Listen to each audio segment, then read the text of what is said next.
बिस्मिल्लाहिर्रहमानिर्रहीम। अच्छा जनाब, आज मैं जो ये वीडियो बना रहा हूँ यूरोप में साइलम के हवाले से एक बड़ा अहम सवाल आया है और मैं नहीं चाहता कि कोई गलत फहमी ना पैदा हो। इंग्लैंड और आयरलैंड असल में यूरोपियन यूनियन में शामिल नहीं है। अगर आप यूके में या आयरलैंड में साइलम करते हैं तो ये फिंगर प्रिंट्स जो है वो यूरोपियन यूनियन के सिस्टम में नहीं आते, क्योंकि ये बड़ा एक अहम सवाल आया है। क्योंकि आप जिस वक्त इंग्लैंड या यूके में जिस वक्त आप साइलम करते हैं तो आप जो है, क्योंकि आपसे पासपोर्ट वो ले लेते हैं और लीगल तरीके से आप शेंजन वीज़ा नहीं अप्लाई कर सकते। अगर आप जादू के ज़रिए या डंकी लगा के जाते हैं तो वो एक इलीगल काम है। मैं उसके हक में नहीं, या कोई जाता है तो वो एक अलग बात है। तो मैं ये ज़रा बात क्लियर करना चाहता हूँ क्योंकि बड़ी गलतफहमी कुछ वीडियो में हो रही थी। तो मैं ये ज़रा वाज़ेह कर दूँ कि इंग्लैंड और आयरलैंड यूरोपियन यूनियन में शामिल नहीं है। अगर यहाँ पर अगर आपने फिंगर प्रिंट दिए तो वो यूरोपियन यूनियन के सिस्टम में नहीं आ सकते, क्योंकि इंग्लैंड और आयरलैंड इन दोनों ममालिक इसमें शामिल नहीं है यूरोपियन यूनियन में। ये शेंजन इंफॉर्मेशन सिस्टम में ये नहीं शामिल होते। लेकिन इन ममालिक में साइलम के दौरान अगर पासपोर्ट क्योंकि ले लेते हैं तो आप शेंजन वीज़ा फिर नहीं अप्लाई कर सकते। तो स्पेन में जिस वक्त आप जाते हैं तो आपके पास कानूनी तरीके से जाते हैं तो आपको पदरून करवानी पड़ती है और पदरून के लिए पासपोर्ट लाजमी है।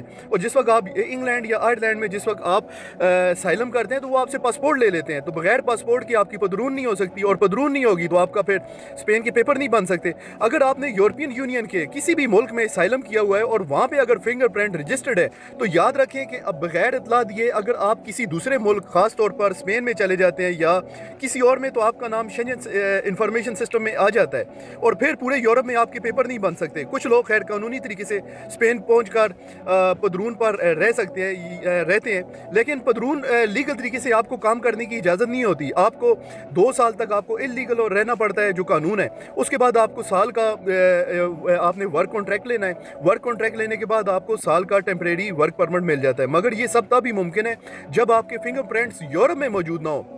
मेरा मकसद किसी को मिस गाइड करना बिल्कुल भी नहीं है। अगर पहले मेरी बात किसी को ठीक से समझ नहीं आई तो मैं ये आज ये दोबारा वाज़ेह करना चाहता हूँ ताकि कोई कन्फ्यूजन ना पैदा हो। और आखिर में मेरी आप सब भाइयों से दरख्वास्त है कि अगर आप कोई भी सवाल करेंगे मेरी वीडियो में कमेंट्स में करेंगे तो सर मैं आपको आज के बाद जवाब नहीं दूंगा, क्योंकि मैं जवाब किसी और को देता हूँ तो आगे से मैसेज किसी और को चला जाता है और ये इन्फॉर्मेशन मिस गाइड हो जाती है। तो आपसे रिक्वेस्ट है कि आप सब मुझे फॉलो बैक करके अगर कोई क्वेश्चन हो तो इनबॉक्स में पूछा करें। मैं वैसे भी पैसे के लिए काम नहीं कर रहा, मैं यहाँ पे फ्री काम करता हूँ, अल्लाह की रज़ा के लिए काम करता हूँ। तो आज के बाद अगर आपने वीडियो के नीचे अगर कमेंट्स किया, आपने मुझसे कोई सवाल पूछा तो सर मैं आपको जवाब उसका नहीं दूंगा। अगर आपने कोई सवाल पूछना हो तो आप इनबॉक्स में आएँ, आप मुझसे सवाल पूछें तो मैं इंशाल्लाह आपकी रहनुमाई करूँगा। मैं अल्लाह की रज़ा के लिए काम करता हूँ, मैं एज अ वॉलंटियर वर्कर हूँ, मैं पैसे के लिए काम नहीं करता। तो ये एक बड़ी कन्फ्यूजन पैदा हो रही थी। जो आयरलैंड या इंग्लैंड में किसी ने अगर साइलम किया है तो वो यहाँ से चला जाता है, अगर उसके पास पासपोर्ट है तो वो अगर जादू के जरिए जाता है या उसके पास कोई इस तरह का है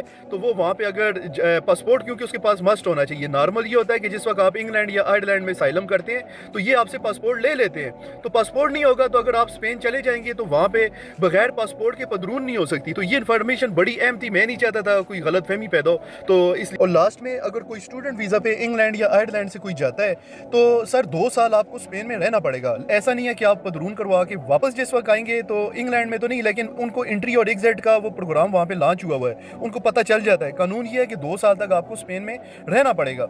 और अगर आप यूरोप से यूनिवर्सिटी या किसी उसमें जाते हैं तो आपको लाजमी अपनी यूनिवर्सिटी इमिग्रेशन को बताना है। अगर आपने उनको नहीं बताया तो आपका नाम फिर ये शेंजन इंफॉर्मेशन सिस्टम में डाल देंगे। ये इंग्लैंड और आयरलैंड के लिए ये मैंने बात की है, तो ये बात ज़रा क्लियर करनी बड़ी ज़रूरी थी। बहुत बहुत शुक्रिया।